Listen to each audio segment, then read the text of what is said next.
Tick tock पर video बनाती हैं और दुनिया उनके हुस्न का मंजर देखती है।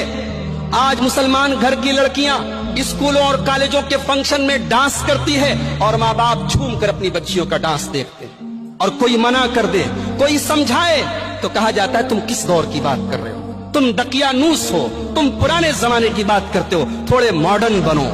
मेरे भाइयों, जिस घर से हया चली जाए, जिस खानदान से हया चली जाए, वहां से ईमान भी चला जाता है। अल्लाह के प्यारे नबी ने फरमाया, इन्नल हया वल ईमाना कुरिना जमीअन, हया और ईमान दोनों साथ साथ रहते हैं। फैजा रुफिया अहदुहुमा रुफियल आखर, जहां से हया निकली वहां से ईमान भी निकल गया। आज हमारे घरों में शादी ब्याह के मौके पर क्या हालात होते हैं। आज हमारे घरों की लड़कियां, हमारी माएं, हमारी बहनें कैसा लिबास पहन रही हैं। आप बंबई जैसे शहर में रहते हैं, बताने की जरूरत नहीं है। आज हमारी औरतों के कपड़े ऐसे हो गए कि उनके कपड़ों को देखकर हया को भी हया आ रही।